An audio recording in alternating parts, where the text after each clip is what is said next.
Okay, so in the same fashion as Norman, I probably have a couple hours of slides, and I'll make sure that I'm highlighting the information on them, and I think they'll be made available to you through the HRO Today, so you'll be able to go back into any of the detailed content. You know, I think I'm supposed to have a clicker here. There you go. Thank you. Okay, great. So we've already heard in our earlier technology sessions, both this morning and yesterday, enough buzz about SaaS and the role that SaaS has not only in today's market but in the future market.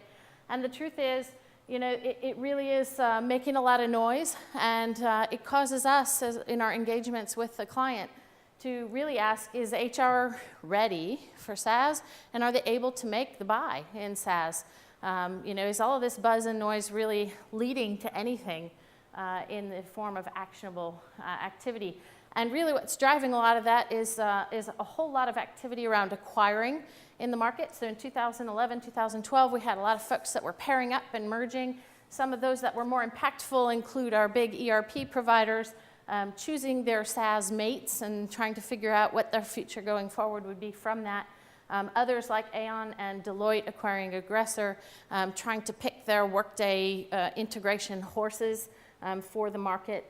The products themselves are building out, and while Workday is adding and trying to gap fill the modules that it's missing or doesn't have today, our ERP brethrens are trying to figure out how to retrofit SaaS talent with core HR and an ERP module. And so there's a lot of development activity, along with some aspiring folks who are developing their own SaaS platforms. Northgate Orenso has had Eureka in the market for a while, and we see a lot of regional and smaller players developing and trying to bring very quickly SaaS to market. On top of the technology noise, then we have the outsource market noise. And so many of our buyers really aren't interested in technology only. They've had a services and technology model for a while. They're interested in maintaining that single point of administration and contact. And so we have providers that are steadfast HRO providers who are racing to choose their partners and implement solutions on top of Workday. So we see Ann Hewitt having done this already with Motorola and a handful of other clients. IBM and Northgate Orenso not far behind, looking to stand up some HRO models that pair SaaS as the technology solution. We see SuccessFactors a little bit further behind, but also kind of grabbing its token or its clients, headline clients, and then still this buzz of HRO SaaS provider models that is happening on the sideline. So in the last year and a half, we've been involved in a number of client engagements. These are HR buyers that are looking for technology, they're looking for services, or they're looking for some combination, what we would have always termed HRO in the market. And it's occurred to me that while everyone is talking about and interested in trying to plot their future forward into the SaaS arena and figure out what that roadmap looks like, that everyone manages to find an experience or a couple of experiences. And in the last 18 months, we've touched 25 live client activities who are seeking technology services or both. And that's about 23 more than most individual clients can kind of point to and come up with and gain some lessons learned from. So I've taken the noise and the activity and the results of those 2 years worth of touch points and kind of cultivated through them and pulled together some observations to share with you today around what actually is happening in the HR buyer market. We do see a lot of noise and activity and buzz, and quite truthfully, one of the reasons that that's so loud, I think, is because we have software firms now, whether it's Workday or SuccessFactors, SaaS, who are taking their ground-up approach and generating through sales activity, armies of sales activity and leads, a lot of interest and a lot of noise, and some of that's bubbling up while other activity is bubbling down from the tops. And so we do see just a heightened level of interest, a lot of seeking, a lot of RFIs, a lot of searches happening out there. We also see the SaaS suppliers, when they're talking about their SaaS footprints, putting forth a number of logos, a number of examples of where they have client base, but truthfully, the apples to apples comparison is missing many times. So when you see an Employee Central or an SAP logo set, it's very difficult to know whether that's their talent SuccessFactors clients or whether they're really looking at the core HR piece that you might be looking at. And so trying to sort through that and sift through that noise and really make sure that you understand who's done what in the space that you're interested in has been extremely challenging for HR buyers. So what I'll present is I just kind of cultivated some of the results that I want to share with you today. And I'll present, first of all, some of the high-level questions, right? So there's an awful lot of stuff going on there, awful lot of people looking for things. And so it caused us to ask some questions about who's doing what and who's shopping for what in the marketplace. And the first thing I looked at was whether these are new buyers or repeat buyers in the market. And what we found is that there is, first of all, a very strong level of renewal activity. These are HRO buyers typically that have been in the market. They've outsourced in some sort of a Gen 1. And just because of the natural cycle of things, they're now approaching a need to talk about a Gen 2 or a Gen 3 type of a deal in the marketplace. They are as keenly interested in knowing what their technology roadmap to the future is as a new buyer. The new buyers then make up slightly less than half. And on the middle section here, I found it interesting just to look at whether those pursuits and the way that folks are shopping in the market are competitive or sole sourced. And so what we see is, most folks are either looking for technology or they're looking for the combined technology and services. And in the technology market, only in the center there, what we're seeing is an awful lot of technology bake-offs, right? Folks pitting Workday against Employee Central, against Fusion, and trying to figure out a path forward. And if you see a small dotted line there, or a small dotted extension to that technology-only line, what I'm representing there is there are a lot of these technology bake-offs that are happening either directly through the client procurement organization, client HR organizations, or really not crossing the advisory radar. We know that. There's a lot of activity out there. However, it doesn't appear that a lot of that activity and noise is resulting in consummated large buyer deals. And so I'll show you our experience with those that are advised and suggest that in some cases it's taking just as long or the same hurdles are being encountered by HR or procurement buyers that are trying to solve some of these issues themselves. In the HRO space, then what we have are a number of experienced buyers looking to renew. And in fact, in many cases where they're happy, they remain sole sourced, and really those deals never go to market. So they never go to market from a services perspective, but that doesn't at all mean that they're not going to market from a technology perspective. So those renewal buyers that are remaining sole sourced or happily sticking with their Aon Hewitts or their IBMs or their third-party providers may not go to market, but they're still interested in the technology roadmap that will underlie those services. And so technology does come into play there. And on the far right, of course, if so much activity is really generated in the HRO space or in folks that are already in a combined model, how are those folks shopping for their technology or evaluating the SaaS to be or not to be SaaS question? And what we're finding is that buyers who are approaching technology and services as a joint buying decision really are looking to the HRO provider, so the Aon Hewitts, the IBMs, the Xeroxes, the provider themselves to solution the underlying technology. And isn't that the way the HRO agreement was supposed to work in the first place, right? The providers are supposed to be somewhat technology agnostic, and so the buyers are supposed to be able to go to the provider market and say, okay, provider, this is great. Now you tell me, do I stick with my old platform? Is it time to change? How do I evolve and kind of keep pace with the market? Where we do have, I do have a small sliver where I want to clarify, HRO buyers that have client-dictated platforms. What I mean by that is that the client themselves has decided, I need to move, or I have a compelling reason, and I want you to solution around Workday, or I want you to solution around the current technology because I just don't have the appetite to change and to manage change because I have other priorities in my organization at this time. Okay, let me present a little bit about what's happening in the technology-only buying space, and then I'll pause for a second in case folks have some questions. And so here, I actually think some of the results might surprise you. So this is technology only, where folks are shopping for an Employee Central versus a Fusion versus a Workday versus a current SAP platform. And they're really trying to figure out, what technology am I going to use to support my workforce going forward?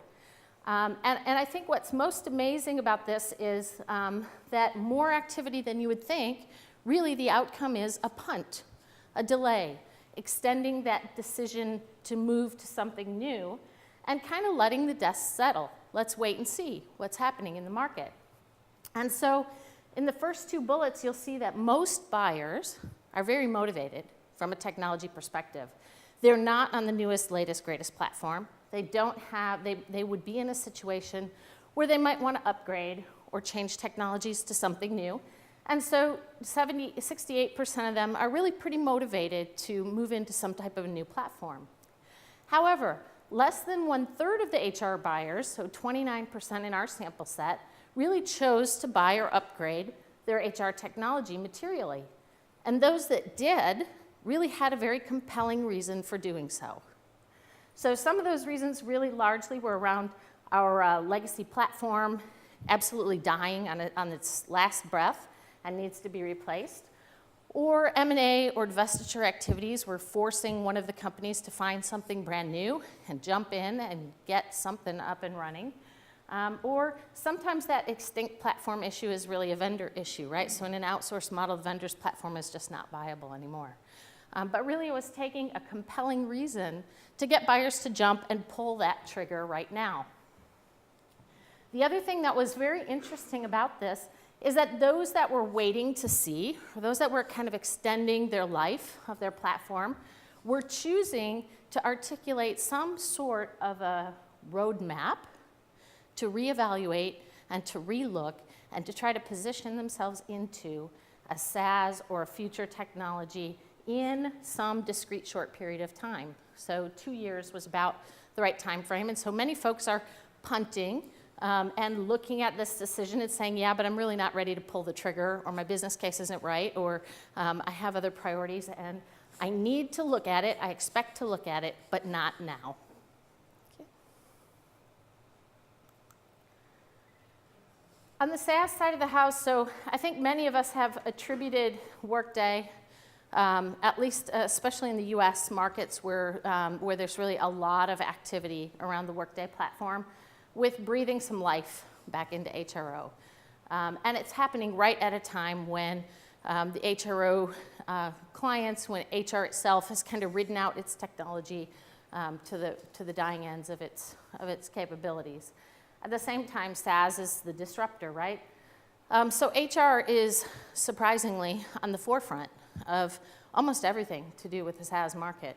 We've been using SaaS forever. We've been very comfortable with SaaS as a talent platform.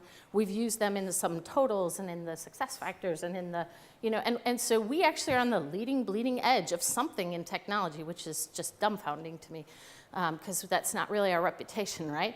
But we're there, and we've been comfortable using SaaS, and we've been SaaS consumers for a long time.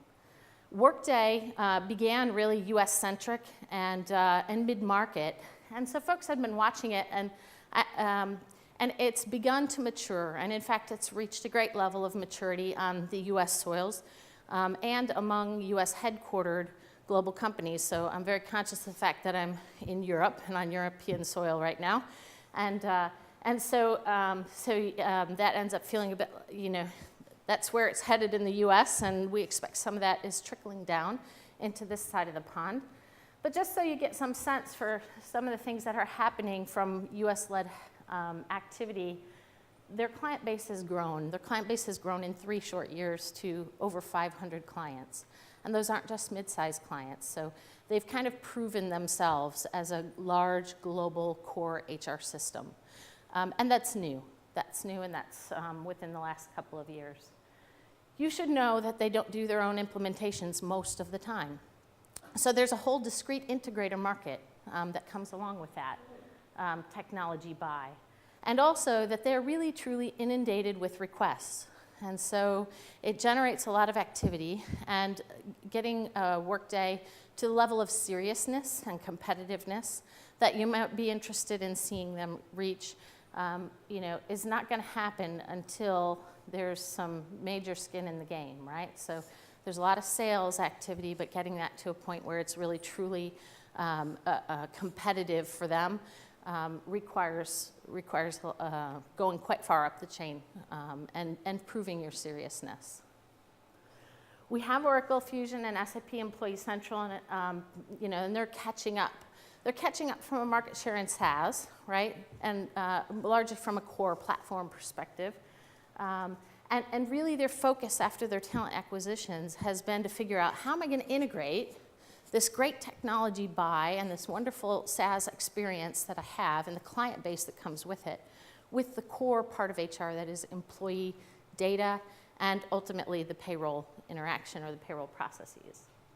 At the same time, they're worried about their own life cycle of their existing ERP base, right? So how do I not kill my cash cow in the race to bring my product over to the SAP life cycle?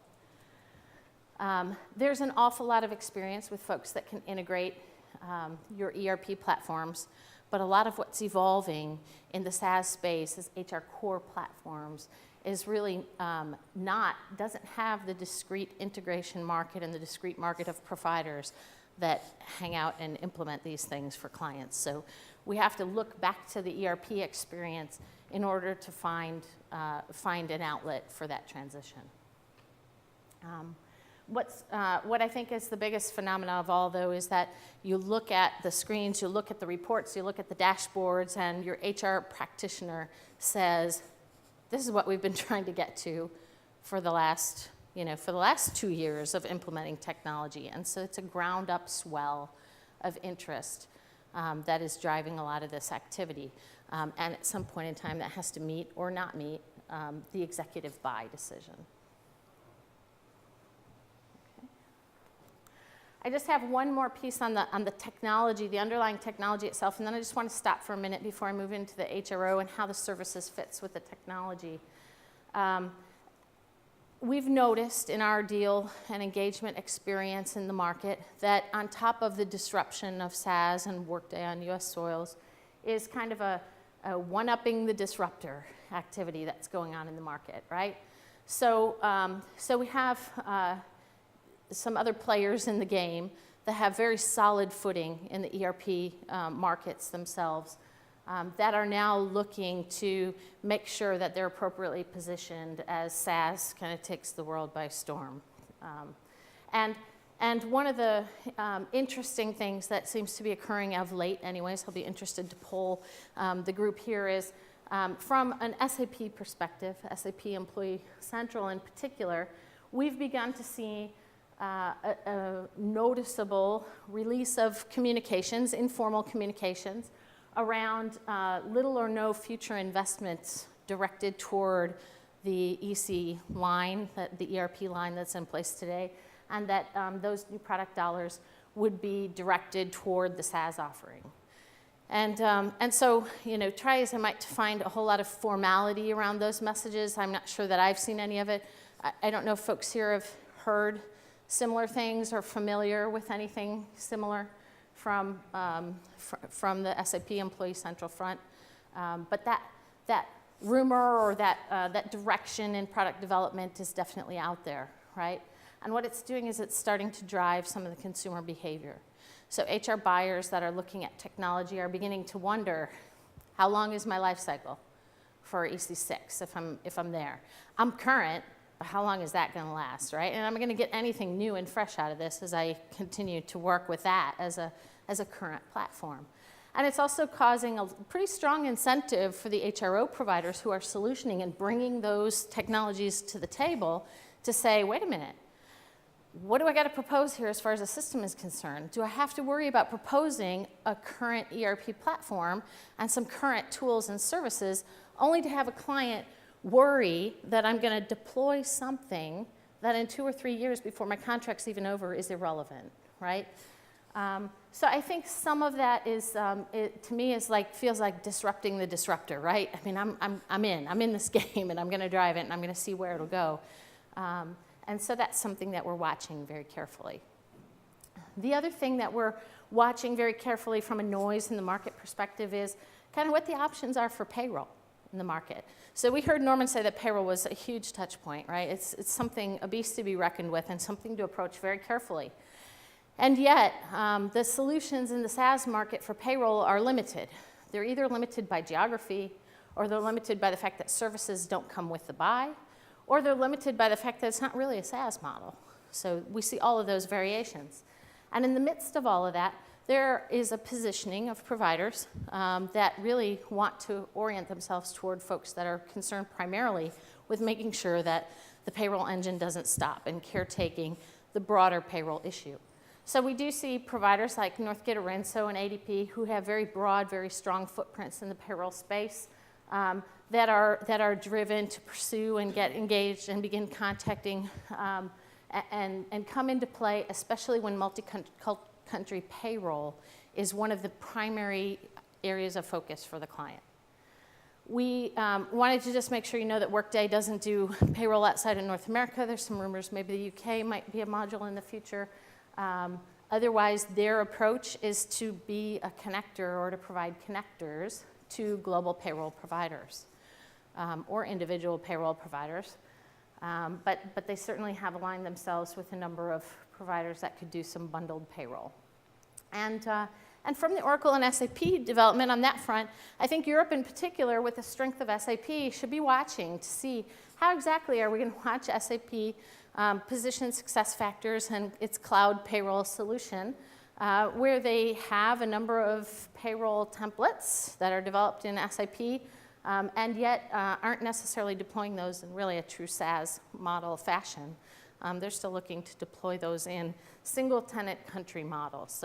So the way that that's deployed isn't exactly in line with the SaaS positioning that you might be doing from a technology perspective. Okay, so I want to pause because my next section will shift to what happens when we start to look at both ends of the spectrum. Actually, I'm lying. I'm going to cover one more slide here first and then ask for questions before I move on. We've seen, and we see even in the HRO Today structure of the tracks and the sessions and our areas of interest, kind of a bifurcation in perspective and how clients are approaching the issues that they have to solve in HR. And so I have kind of two distinct areas of focus that occur and are addressed in the organization, and two distinct kind of mindsets and solutions to solve. On the one hand, you have folks that are focused on talent and performance. And on the other hand, you have folks that have more of a focus on core HR, right? And so folks that are focused on talent and solving talent issues oftentimes are looking to optimize workforce performance, right? They're looking at SaaS, mature SaaS models and greatening the integration that's happening in the marketplace already. They're looking at kind of bringing in learning, recruiting, focusing on top talent, getting into predictive analytics, right? This leads them down a path as they try to solve some of those issues. That path is littered with a lot of pretty mature SaaS offerings like the SuccessFactors base or the Taleo base, and broadening those cornerstone is another in the area. And it also oftentimes causes those activities to focus on the salaried workforce or top talent or a portion of the workforce that they're particularly interested in developing and maintaining. On the other side of the house, we have the core HR perspective, and from the core HR perspective, we see folks focusing more on global employee headcount and core master data, how that's going to touch payroll, and how those two things are going to interact. And those folks tend to explore more the Workday SaaS model, how the ERP upgrades are progressing to handle a global rollout of talent, what's happening with Fusion, how we're going to touch all of our countries for that payroll integration, right? And so they're solving a broad employee data, pay, time concerns. The business cases are different, right? Your talent business case is more about kind of your return on talent and some of your softer values to the organization. And yet in core HR, we still have business cases that are focused on trying to drive out some of that outsourced administration activity and drive down cost. What's important about these two different perspectives in the market and in our buyers is they don't necessarily lead you neatly to the same place on the roadmap. And so as folks lean on talent and develop their organization from a talent perspective they're making choices and deploying items that lead them in certain directions or in certain paths to get the most out of the talent and the performance of the organization. And as folks focus on the core HR, they might make completely different choices from a technology and a services perspective to solve those issues. And what happens and where those roads meet in the middle is not a neat and clean place. And so many of us are charged with movement on one side of that spectrum or the other. And it's important to be aware of the fact that the roads don't neatly align to the right place. And so it is important to have a bit broader perspective on how or where you might eventually meet along the road. Let me pause because I've flipped through a number of slides and materials that we'll make available to you. If we're focused on kind of the SaaS, the technology bake-off, the workdays, the employee centrals, does anyone have any comments to share, any questions, any particular direction or angle they'd be interested to talk about? Otherwise, I'm not shy. I'll just keep going. It's a very nice setting. It's a very recognizable setting of the scene. When you talked about the rumors of SAP disinvesting in their core, rumors, informal, but it's all very recognizable what you're describing here. Great. Yeah. Then how do you navigate out of that, right? So that's the big challenge for all of us, no matter what hat we wear. I see this chasm. I see this also the schisma between the talent and the core HR. Yeah. So it's very nicely put together so far. Right. You'll have access to anybody who wants a direct send. Just pass me your card at the end. Okay, let's talk about how the HRO providers fit with this. So there are a number of buyers, and we all have long been associated with or newly associated with the HRO Today Forum, so have some interest and some perspective in outsourcing of these activities. And a great many buyers are interested in technology and services together, solving that nut together in a sourced market. And so we looked at the technology and services buyers that were out there to see what was happening with that activity. And what we've been able to identify is that, first of all, the large HR buyers, those who are dealing with a material population, I'll mention that as maybe 10,000 and above or 7,500 and above types of populations, a majority of those are looking to outsource technology and services. And that does include a struggle, an initial struggle up front to say, what do I do? Do I go to market for HRO? Do I go to market for technology and then go to market for services? Do I choose my HRO and then do some bake-off of technology within that? And how do I sequence those decisions as an HR buyer? Most of the market is looking to the HRO buyers where they're interested in both to bring forward that solution. The other important thing I think about that is that when you have buyers, we have a vast majority of buyers who are in a model, are not looking to leave that outsourced model, right? So while there are plenty of problems and lots of scope alignments and maybe some tweaking and movement around, buyers that have gotten themselves into an HR outsourced administration model are not bailing ship, moving to a Workday and bringing everything back in-house. That's not what's been happening in the market. No buyers, in fact, even when they did make the change to a new technology, had left the outsourced model in the material way, other than just tweaking some of their scope. And out of all 5 clients who were dissatisfied with their current HRO provider, they all either switched, 4 of them switched, and one of them, when presented with the cost of switching, just wasn't that dissatisfied in the first place, I guess, and they continued to walk that path with their provider. But the HRO providers, really, this is their business, their core bread and butter. And so what I think is important to recognize is that they are the ones that are quickly productizing services around these new technologies because they know that the clients want these in their environment. They want evergreen. They want new releases and upgrades without these big fat capital burdens, right? And yet it's incumbent on them to be able to provide the rest of the services that fill that gap.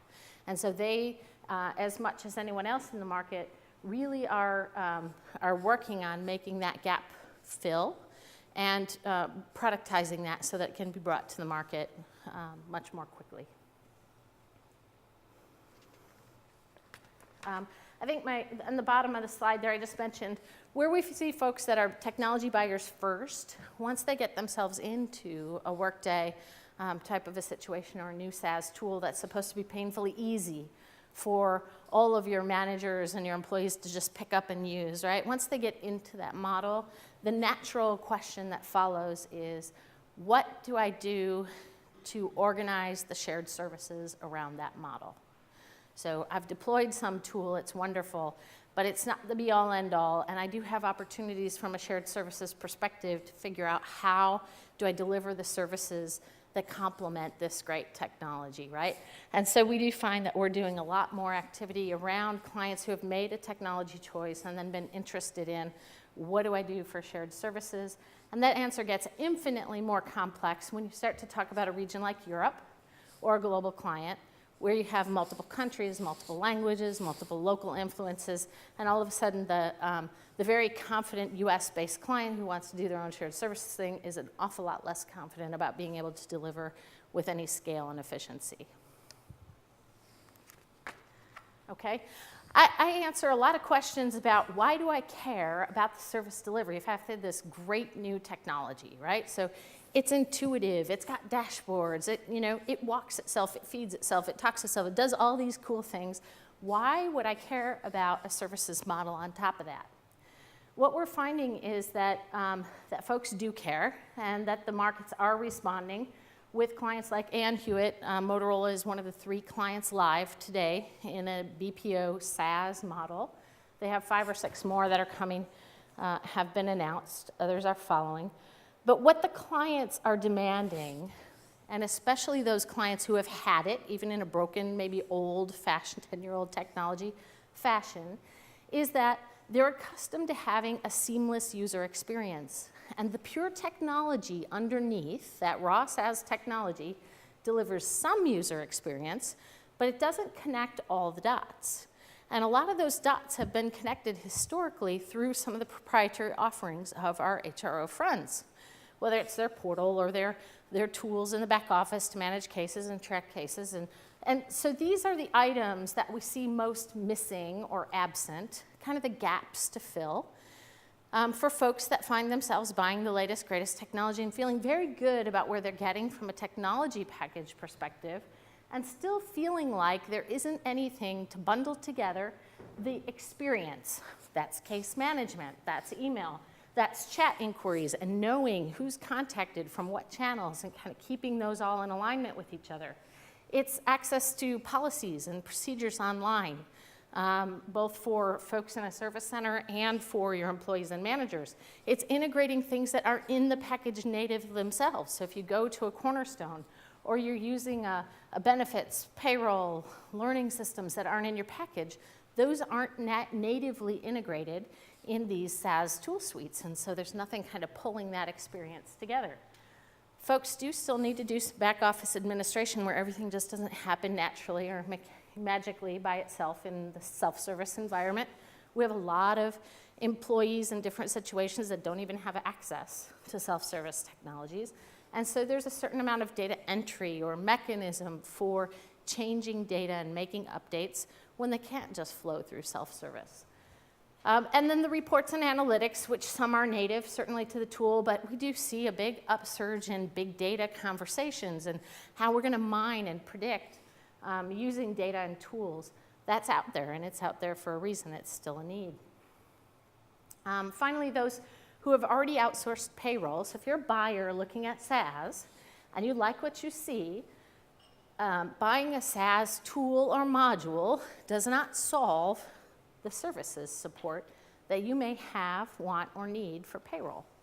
And so a tool is great, and a SaaS module is great, and templates for multiple countries is great, but very few clients we see are really willing to repatriate payroll and bring back in and hire payroll administrative support where they may already have an outsourced solution for that. There's very little appetite to do that.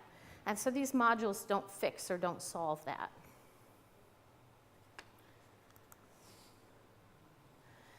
A lot of the demand that we see in the market are folks trying to fill gaps, right? So they're marching in multiple directions. We're all trying to achieve something tangible in HR, And it's leaving a number of gaps out there, whether it's I've bought a system and now I recognize I need an integrator because they don't implement their own system.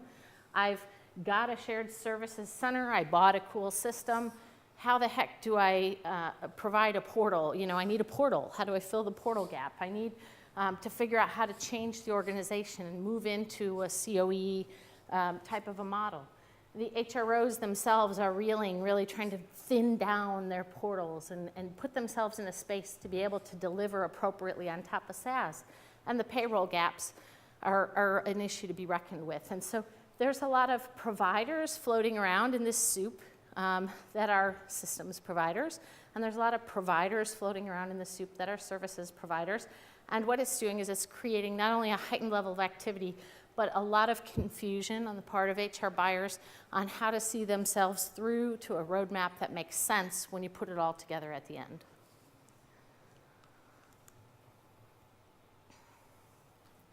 So some of the last items that I wanted to highlight before we go into any discussion in any way, shape, or form that you might want to talk about the SaaS and HRO markets as they're evolving or what the experiences might be is every buyer situation is so unique. It's very, very unique.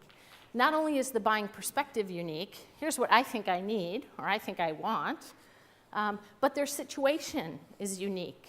And so it's very important to be able to look through and carefully think a roadmap, not only for that buying decision that they're trying to make, but also a little bit more broadly to how this is going to fit once you step back and take a broader perspective at your HR delivery in your organization. From this study, I will tell you that the things that most influence how the HR buyers are approaching the market, what they're trying to solve for, what they think they need, and what they're doing are twofold. First of all, it's their existing HR, payroll, and talent platforms. What do you have in your house today to leverage? And where is that in its own native life cycle? A huge impact. Somebody that is a SAP shop and has been SAP and thinks SAP and their finances are SAP has a natural inclination to want to look at how do I continue to leverage this broad capital investment in my organization. Somebody that is enamored with their success factors and absolutely ecstatic that they can roll out recruiting and talent and learning and bring all of these together in a more integrated fashion for real workforce performance is happily down that path, and they're not as concerned right now about how they're going to do hourly employee master data changes for a broader population. It's not their sole area of focus.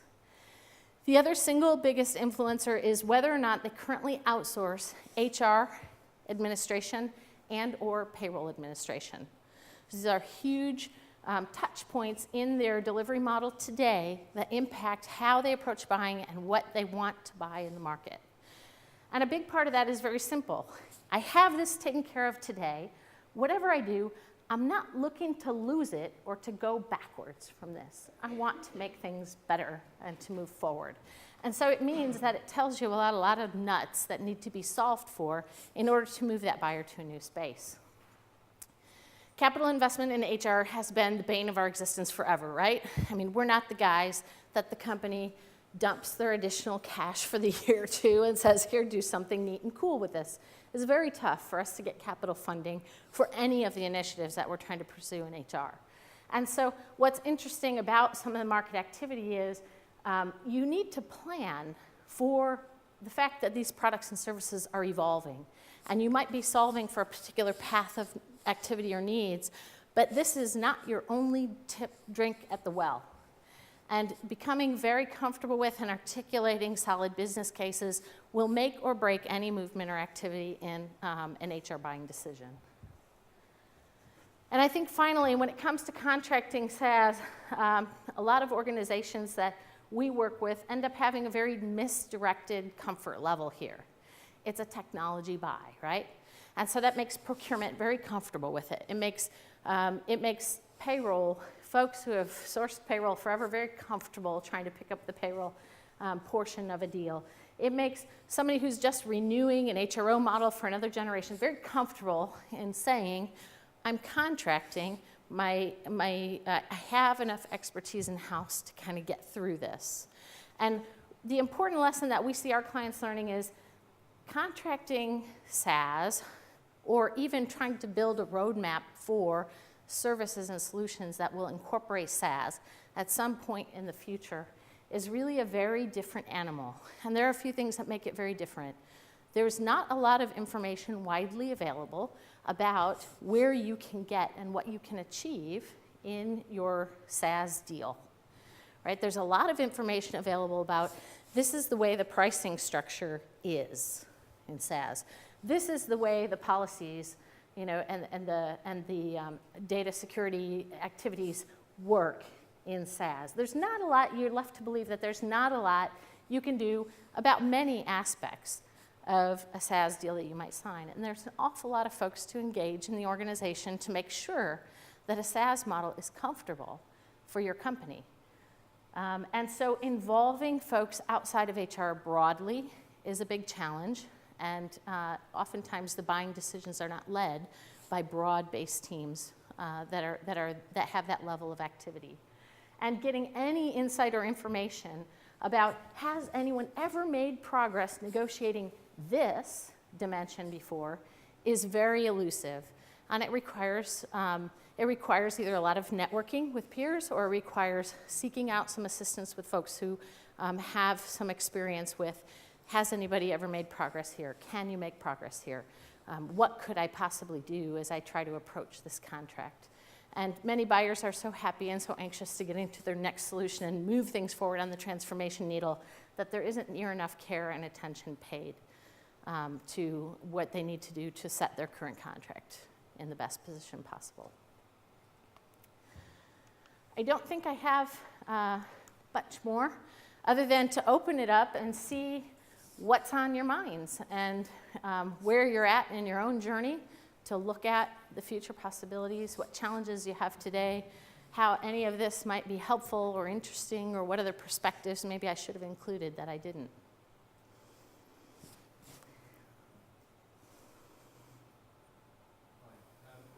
The BBC, what do you see in the marketplace in terms of second generation HR? Do you see people starting to think about items that are coming back in-house? What's your insight in that? And the second part, is in terms of bundling products together, what do you see is happening in the marketplace at the moment?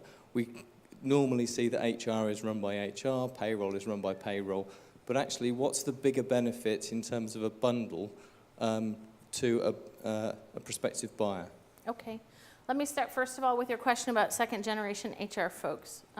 Folks that are procuring their second generation are oftentimes adjusting or tweaking or right-sizing a scope that was quite ambitious in the early years of HR outsourcing, right? If that hadn't happened, fallen off, or corrected itself across the continuum of the life of the contract, this is the opportunity to right-size those scope issues today. We are not seeing wholesale repatriation.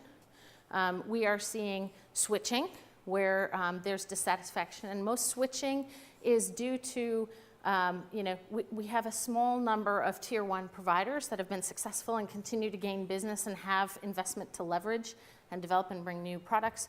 We have a number of other tier two or tier three HRO providers whose investments and new dollars has become quite stagnant. And so most often the switching is someone who is in an HRO relationship from a provider that isn't earning or gaining a lot of new business and keeping fresh investment coming in. So that's what we're seeing there. When it comes to bundling, there are a couple of touch points that are making sense to bundle. So there's a very tight relationship between workforce administration and payroll. In many cases, those lines are very blurred depending on which systems or resources are doing which activities. So there's a very tight relationship there. That doesn't necessarily equate to needing to keep all of that in scope, right? It just means needing to think that through very carefully. And most often what we're seeing is very large populations have stuck with or continued to maintain the same technology and provider solutions as the core HR, global mother solution. And beyond the threshold of the largest of the large, then it becomes an exercise in thoughtfulness and making sure that it all fits together right. Talent is defining itself as something that can be pieced in and integrated. It's more important maybe to integrate in and among its own modules and components, and then figure out how to fit that in with the core. And when it comes to benefits and some of the other ancillary areas, what we're seeing is there's no longer as much thought about global buying power or leverage to drive pricing down by simply putting in more activities, right? So in the US, where benefits administration is hairy, used to be you would bundle all of those things together. In second generation contracts now, as those come to market, it's more advantageous to the buyers to look at the benefits market separately from the HRO market, because there are providers that have emerged that have that specialized strength. Okay. Anyone else? In the middle of unique challenges, bumps along the road, wondering why they would ever want to go this way?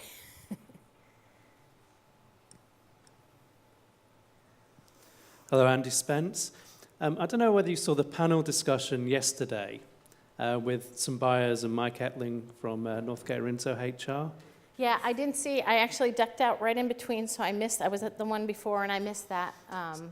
So the reason I mentioned it is one of the summaries from that on the impact of SaaS on the HRO market was, the summary was multi-process HRO is dead, and that's been driven by some of the improvements in the software due to SaaS. So the size of the pie is reducing. So my question really is, do you agree with that, or are you seeing any trends in the size of the deals in HRO? Yeah, so I would say, you're not a Horses for Sources guy, are you? No.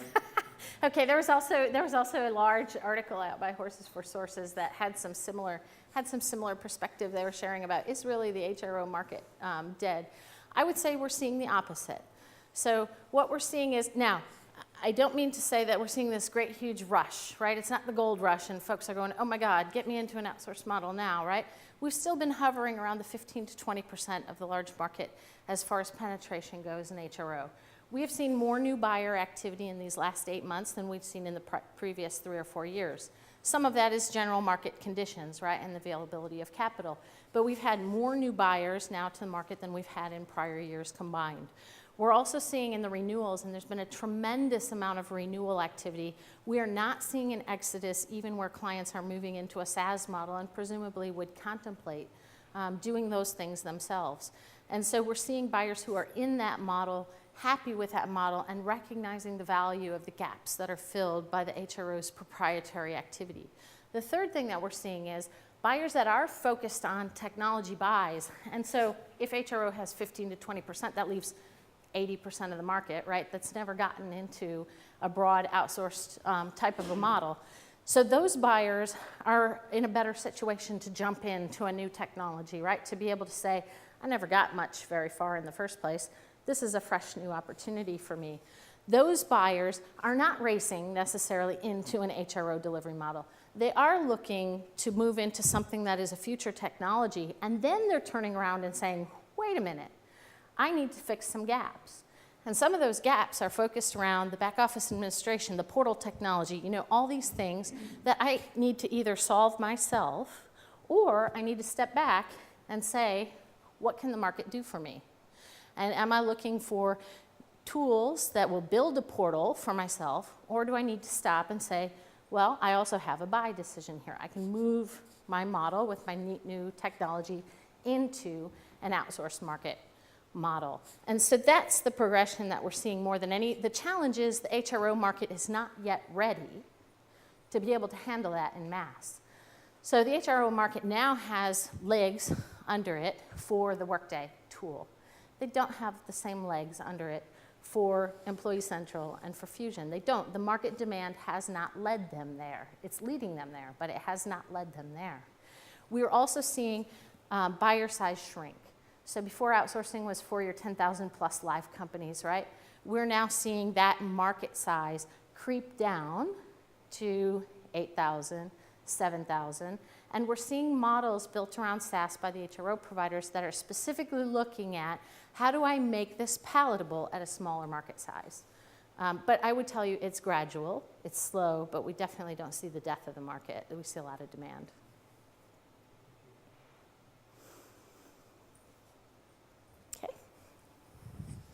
That's great. Thank you very much, Julie. Everyone, we can thank Julie.